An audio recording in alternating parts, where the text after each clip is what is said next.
messieurs, bonsoir. Le débat de ce soir oppose Monsieur Durieux, représentant la gauche, à Monsieur Perrin, représentant la droite. Si vous le permettez, entrons tout de suite dans le vif du sujet et sans plus attendre, je vous poserai la première question. Que peut attendre le citoyen après l'élection de 2007 ? Monsieur Durieux ? Eh bien, je n'aime pas non plus tergiverser, c'est pourquoi je suis heureux, satisfait que nous entrions directement au cœur du sujet. Bien. Que veut le contribuable ? Quelles sont ses aspirations profondes au seuil du troisième millénaire ? Il connaît son pouvoir d'achat et que constate-t-il ? Qu'il est en baisse, qu'il régresse de jour en jour, qu'il a de plus en plus de difficultés pour jouer des deux bouts. Alors avant toute chose, avant l'Europe qui se profile, avant de débattre sur le statut de citoyenneté pour lequel il y a des tas d'améliorations futures, j'en dis ce qu'on vient pas. Redonnons au contribuable ce qui n'a jamais cessé de réclamer. Un euro fort pour un pouvoir d'achat fort et un cycle de consommation régulier. Car depuis, monsieur Perrin, vous êtes au pouvoir avec vos amis politiques, nous ne voyons que flambée de prix et austérité économique. Je voudrais dire ce soir aux spectateurs qu'il y a une alternative. Oui, et vous allez sans doute nous dire que cette alternative, c'est vous peut-être. Mais parfaitement, nous proposons des idées claires, précises, dans une stratégie de communication et d'échange interspécifique. Mais non, mais je vais dire vous exemple. Parce que vous voyez, monsieur Perrin, l'électeur n'est pas dupe. Oui, mais je ne vous suis pas sur ce terrain, Laissez-moi terminer.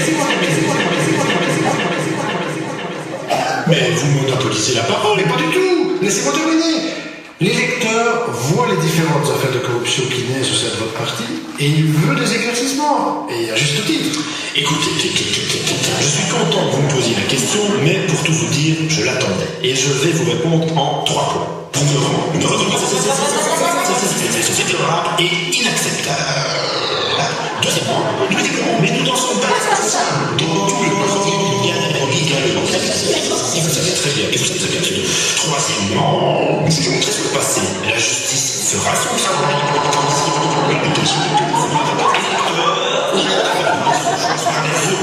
Les et sur et je dirais particulièrement, mais nous ne voulons pas dans ce procès. Nous voulons croire à une nouvelle culture politique, à un nouvel élan générateur et à une croyance dans la vérité, nouveau, des hommes nouveaux.